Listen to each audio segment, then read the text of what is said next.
చేసుకుంటూ చాలా మంచి పని చేస్తున్నారు. ఒక ట్రస్ట్ ద్వారా యువతకందరికీ కూడా ఉద్యోగాలు ఇచ్చే ఏర్పాటు చేస్తూ ఇక్కడ జాబ్ మేళాలు కూడా కండక్ట్ చేస్తూ వాళ్ళ ఫాదర్ గారు ఆయనకి చేదోడు వదోడు ఉంటాడైనా సత్యం గారు కనపడ్డారు.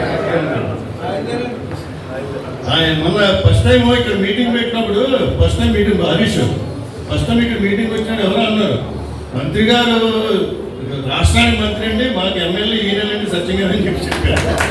అది హరీష్ ఎందుకంటే ఈ ఆప్షన్స్ లో ఈ కార్యక్రమాలన్నీ కూడా ప్రజలందరినీ కూడా చూసి వాళ్ళ బాగోగులు చూసి బాధ్యత ఆయన తీసుకున్నందుకు అందరూ కూడా చాలా అదృష్టవంతులు. ముఖ్యంగా నేను జనవరి ఎప్పుడు బాలయ్య గారు ఒక తెలుగుదేశం పార్టీకి దళితులు అంటే ఎంత ప్రేమ అనేది అభిమానం అనేది మీరు ఒక విషయం చూస్తుంటే ఒకే సమయంలో అత్యున్నత సభని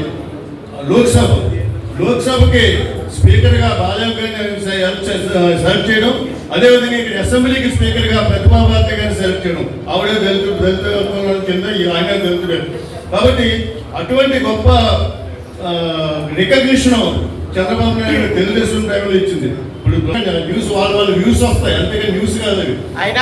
ఆయన ఎమ్మెల్యే కాకముందే దళితుల గురించి పోరాడారండి సుభాష్ గారు అమలాపురంలో దళితుల గురించి. మంత్రికి రప్పించింది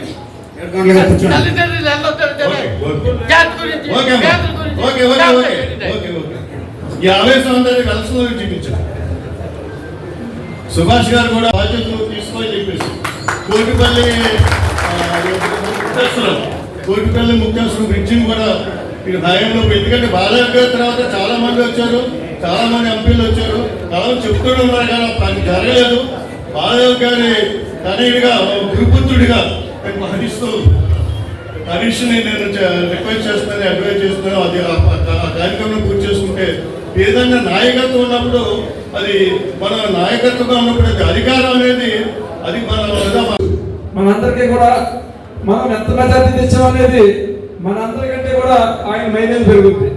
ఆయన మైలేజ్ పెరగడం వల్ల మన రామచంద్రపురం నియోజకవర్గానికి మంచి ఫండింగ్ అనేది మన ఎన్టీ గారి ద్వారా కానీ లేదా రేపు మన ఎమ్మెల్సీ అవుతున్న రాజశేఖర్ గారి ద్వారా కానీ దమ్ముగా నా నియోజకవర్గానికి ఇంత ఫండ్ ఇవ్వండి అని చెప్పేసి త్యాగలిగిన సత్తా ఉన్న సుభాష్ గారికి మనం ఈ రోజు ఎప్పుడైతే మనం మెజార్టీ ఆయన ద్వారా మనం చూపించామో ఖచ్చితంగా మనకి రామచంద్ర నియోజకవర్గ అభివృద్ధికి బాగా ఉపయోగపడుతుందని మీ అందరికీ తెలియజేస్తూ మన పేరాపత్రి రాజశేఖర్ గారు మన కోటి ప్రభుత్వం నుంచి నిలబడుతున్నారు కాబట్టి మీరందరూ కూడా మొదటి ప్రాధాన్యత ఓటు, అదేవిధంగా సింగిల్ ఓటు నెంబర్ 1 ఒకటో నెంబర్లో ఒకటో ఓటు వేసి ఆయన గెలిపించాలని చెప్పేసి మీ అందరినీ కోరి ప్రార్థిస్తున్నాను.